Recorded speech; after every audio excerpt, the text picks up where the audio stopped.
From New York to LA, the 99ers have been rocking the Casbah over the past 7 days. OWS Week tagged along for the Occupy National Gathering in Philly, anti-Walmart demos in LA, anti-Iran and Syria war protests in New York and Chicago, only to get there to see Occupy bust the 1%'s agents in Sacramento on foreclosures and so much more. So we won't bore you with the headlines and get to it. What's the reaction? Direct action. What's the solution? Revolution. Pipeline in the river, we don't want no pipeline in the river, we don't want no. My name's Ross Rhodes. I'm out of the Burnell Occupy in San Francisco. I'm a foreclosure fighter. I am in foreclosure, and that's one of the great reasons why I'm out here today, is to show my support for you that is supporting me. And you know, I come to you as a humble individual, but I tell you that the struggle that we have, boy, this is just beautiful. I look at the crowd out here, and I can see we are the leaders that we're looking for. We are the ones that help them make the decisions by our power in voting. And our power in voting is what's going to help us get to the journey that we're seeking to end these institutional banks that are running around here foreclosing on people. As much of the United States sweltered in above-average midsummer heat, OWS continued to march against the scorched earth policies of the 1%.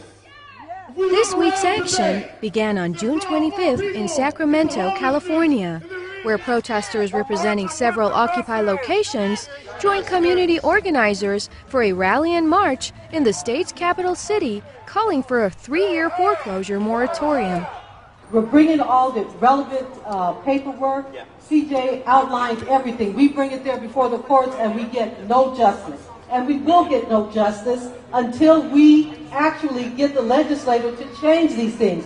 Put our assembly people on notice that they need to do something. They need to hold these courts accountable to us. We could do all the due diligence. We have all of the paperwork. I'm an example myself. I had everything. The banks would even show up into the court. And I got rendered, my motion was denied. I didn't even get default judgment. One sample audit in San Francisco proved that 84% of foreclosures were tainted by violations, a dismal record which justifies a statewide hold on the practice while investigations take place. Saying banks can't be trusted while foreclosing on families as loan modifications are promised, activists called on elected representatives to get involved. How many homes did you steal from the bank?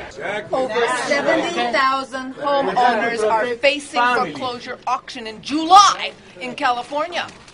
Just like him. We're all losing our homes, and if you haven't lost it yet, you will, because they say it's 5 more years of this. We have to stop it, and we want the governor to issue a moratorium. And if he can't come out here and talk to us, then obviously the people here are going to keep hounding him until he does. And he can say, or the Attorney General and the DOJ, the Attorney General and the DAs of the counties have told me they're meeting this week. Everybody, talk to your DAs and tell them they must file a lawsuit against the banks so that they can get a court injunction against foreclosures. No more throwing people out of their homes.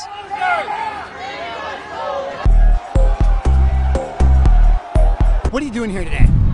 Well, we're here opposing U.S. intervention in Syria, and we're here in front of Obama's campaign headquarters because as the head of the United States government, he is in charge of sort of directing our military, and that is the military that could be used against the people of Syria, and we oppose that. Okay.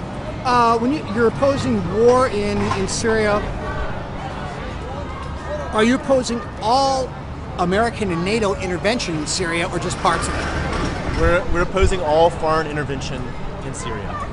Let them shake it out themselves.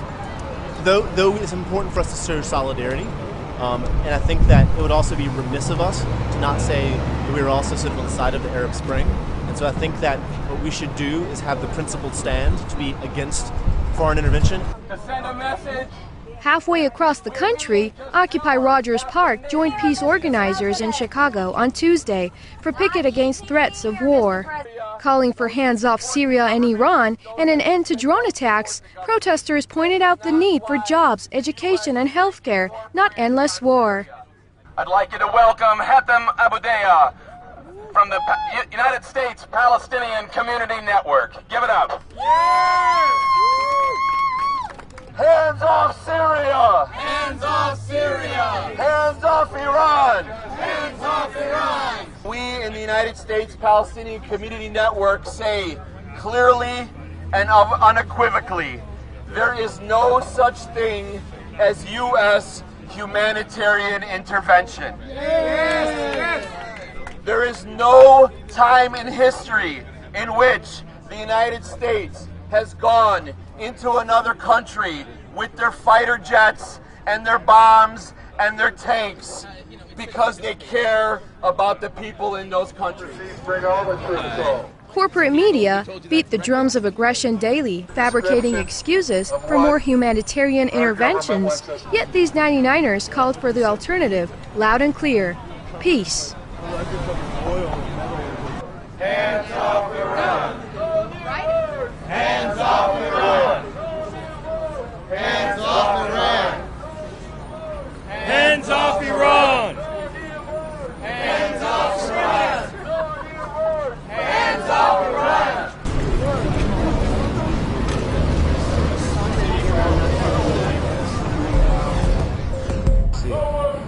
Washington, D.C. was the scene of several actions on June 27th.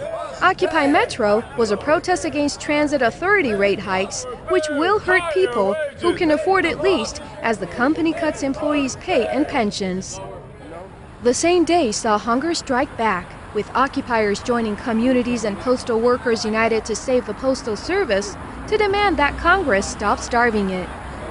I'm also going to be fighting any plans that would force workers and Postal Service union employees from having to break their labor agreements that would cut the 6-day delivery. I'm committed to the protection of Postal Service employees and to the preservation of the universal service that it is mandated to provide. Occupy McPherson, the vanguard of the movement in D.C., reoccupied McPherson Park, then marched to join postal workers at post office headquarters and stormed the entrance. D.C. activists met up with Occupy Caravan as it stopped briefly in the city on its way to Philadelphia. Members of the caravan took a break from their trek to join D.C. in the march.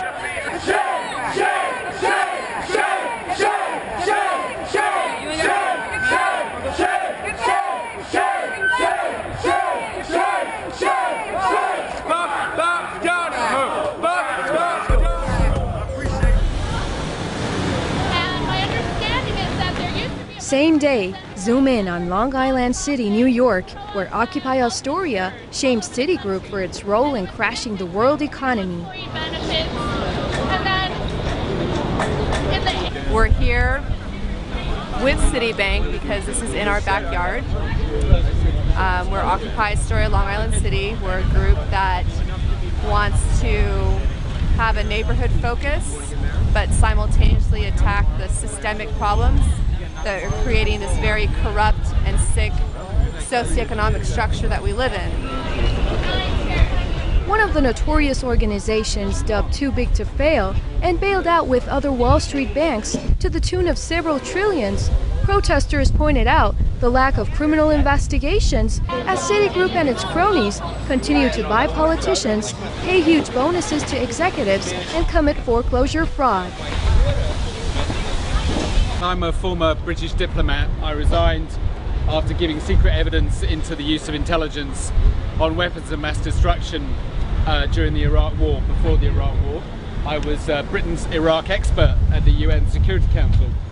That was nearly 10 years ago now, and I've done various different things since, and I've been down at Zuccotti Park and joined, in fact, helped establish this group called, what was then called the Occupy Alternative Banking Working Group. I know it must feel sometimes like it's a drop in the ocean and it's just a small group against all this, but I personally have become thoroughly convinced that actually Occupy represents the future, that the values that we espouse in this movement are the values that will guide society and the economy and indeed our politics from here on in. In 2010, Citigroup made $4 billion in profits and paid no taxes. How about you? Sir, how you doing? I appreciate it, please. Sir? Officer, can I see a minute, please? Sorry, with no picture taken, please. So you're not able to take pictures of the building. If you go on the other side of that city property, you can take pictures right there. You just can't take it right over here. But if you go across the street right there, you can take all the pictures you want. Pictures, view whatever you want. You got to go right over there on this side. You can't take it on this thing. It's just a security reason, that's all. I can take it in the street? What is it in the street? Is the street okay? No. It's got to be right where the thing is, right across this thing. J28 and Occupy Portland and Jobs with Justice held a rally for healthcare reform in America. Doctors joined the crowd to talk about needed improvements to a system dedicated to profits at the expense of everyday people. Okay, we're here with Cameron Whitten from Occupy Portland, candidate for mayor, and who is on a hunger strike at the moment on day 27. So first question, I guess, is how long have you been with Occupy Portland? I started October 6th, the very first March. I camped out all 39 plus days in Chapman and Monticello squares. I've been arrested 4 times with the Occupy Portland. Wow. So you were within the encampment the whole time, throughout the whole encampment. Like when you were present on eviction night, also, I assume. Yeah. Right. Now, so did that motivate you to run for mayor? Or? Yeah, Occupy was definitely a part of it. I pretty much seen a lot more in the entire movement than many other people, including I was the only witness out of 2 people of the Molotov cocktail incident. Oh wow. And, yeah. And being in that isolated situation with the relationship of Occupy is really what drove me to run for mayor. Heading down the West Coast to Los Angeles, RAGE, Rally Against Gentrification Everywhere, celebrated a month of action against Central City Association, a lobbying group funded by huge corporations. The coalition of LA Can, Occupy the Hood, Occupy Skid Row, and Occupy Los Angeles seeks to end harassment of homeless people in depressed areas of the city.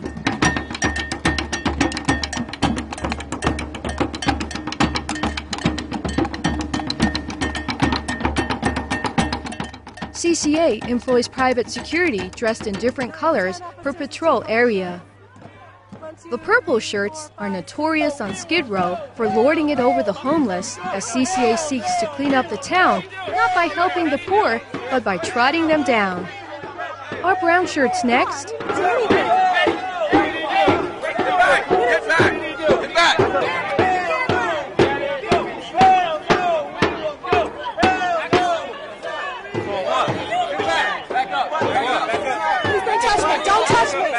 Don't touch me! Don't touch me!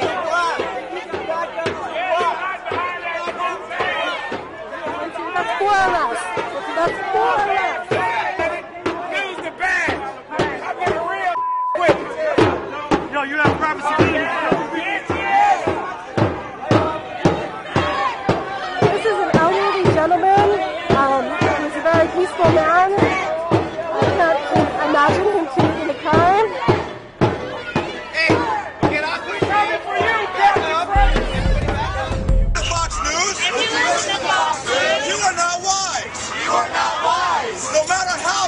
Turn up your TV!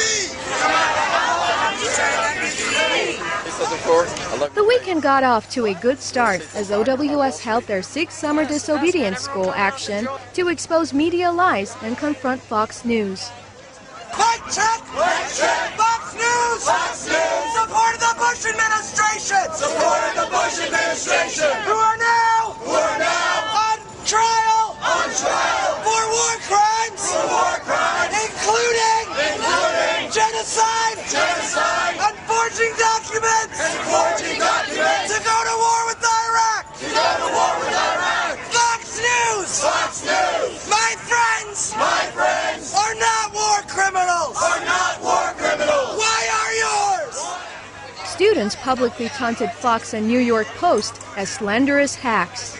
Corporate media viewership has slumped as protesters and indie media provide much-needed mic checks and coverage. Now that's fair and balanced.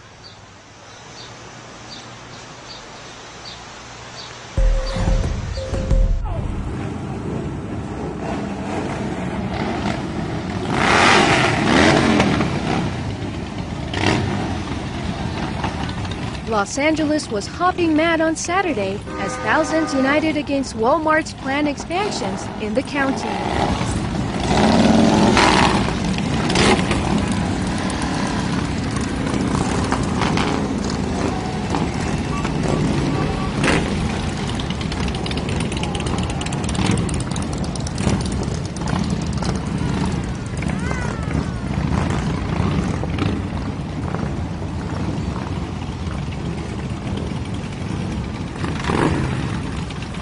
A coalition of Walmart store and warehouse workers, Chinatown residents, unions, students, and occupiers marched to stop the megastore's incursion into Chinatown, just the beginning of its plans for the region.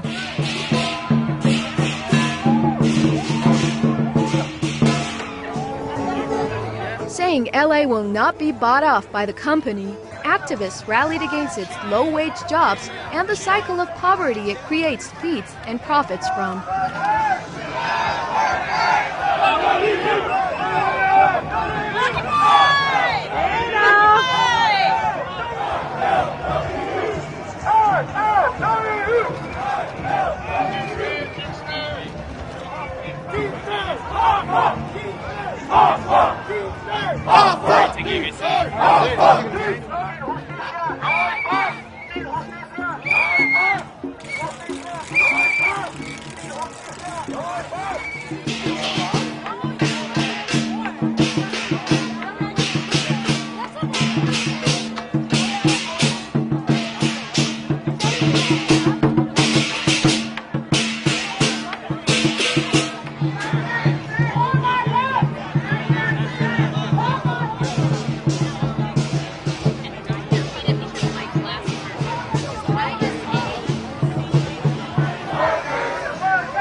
Saturday was also the first day of the Occupy National Gathering in Philadelphia. Groups from all over the country headed into the historic city where the Declaration of Independence was born. The Bill of Rights guarantees freedom of speech, peaceable assembly, and right to petition for redress of grievances. Occupy General Assemblies voted to hold their first national gathering in Philly using the Constitution as their permit. Hundreds of protesters from all walks of life met at Independence Mall on Saturday afternoon, marched to a public park, and attempted to set up a symbolic tent. Local and federal police moved in immediately with a brutal crackdown, deaf to the pleas of their fellow 99ers. Occupiers were forced from the park and were given safe haven at a Quaker meeting house down the street.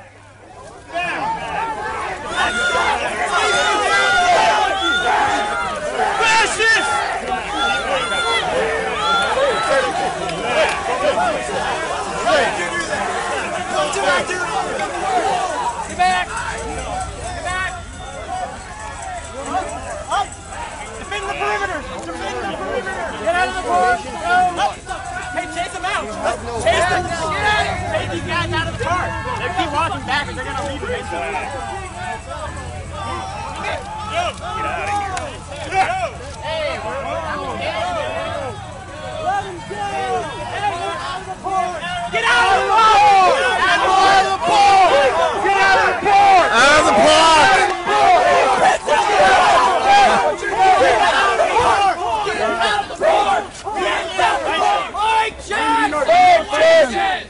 You know what it says? Silence is We can talk. There's nothing wrong with Silence is deafening. That is not true. They're bringing the violence. That is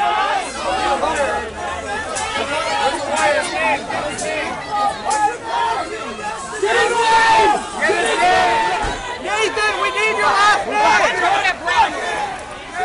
George. Right up here, sir. Right up here, please. You know the count?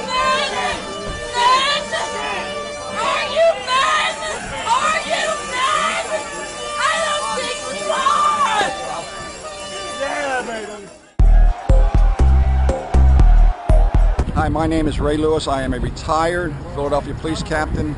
I'm at the occupation of the National Gathering. This is the second day. Unfortunately, I was not happy with what went on at the first day. Subsequently, my protest against the occupation. I am not in my uniform today because I don't want my uniform associated with what happened yesterday. There was too much rowdiness, too much raucous behavior, too much confrontation of the police. The city lies under a pall of oppressive heat, but the Democratic mayor reportedly ordered fire stations not to supply any water to the 99ers. We're your nieces, we're your nephews, we're fighting so that they don't have a mortgage when they graduate from school. The actions of authorities contradicted Philadelphia's nickname, City of Brotherly Love. But ordinary citizens rose to the occasion, donating plenty of water to the cause. Last but not least, an anti-fracking action was held in New York on Sunday. They've traded our river! They've traded our river! They've given us radon! They've given us radon! And what have we got in return? And what have we got in return? A playground! A playground! Well, it's not even very fun to play! We have radon in our lungs! We have radon in our lungs! All across the country! All across the country! Communities have stood up to fracking! Communities have stood up to fracking! Just recently in Riverdale! Just recently in Riverdale! It's a mobile home park in Pennsylvania! It's a mobile home park in Pennsylvania! They wanted to build a water withdrawal site! They wanted to build a water withdrawal site! And evict these people from their homes! And evict these people from their homes! Sane Energy Project. We were founded to ban the New Jersey-New York expansion project, which is also known as Spectra, and promote true clean energy, not filthy fossil fuels. The HighLine Rally against the Spectra pipeline, featuring Reverend Billy and the Stop Shopping Choir, saw OWS joining with fractivists in the blast radius of the proposed pipeline, which will cross the Hudson River and run through a children's playground. This is an action led by a lot of organizations that are against the pipeline, the Spectra pipeline that was just approved by FERC. It's supposed to come through Jersey City and under the Hudson River, and it'll be a pipeline that will bring fracked gas, carry fracked gas from Pennsylvania, and it carries a lot of very dangerous chemicals. It's really not what we want in this city. We want renewable energy. We want safe, clean energy. We don't want fracked gas. We don't want radon. We don't want the chemicals that it carries. We don't want no pipeline in the river. We don't want no pipeline in the river. We don't want no pipeline in the river. We don't want no pipeline in the river. We hold these truths to be self-evident. This is the 236th year since the first Independence Day, when the civic creed, beginning with those words, was formed. The spirit of '76 is alive and well. Citizens attempting to keep the flame alive are facing uncomfortable truths about their country. Meeting in general assemblies, working to improve communities, organizing against corporate-controlled government, and marching in the street. They are boisterous and hopeful, nonviolent and rebellious in the face of inexcusable surveillance, repression, and brutality. Will fellow citizens heed their call, or will these days mark the final echoes of Let Freedom Ring?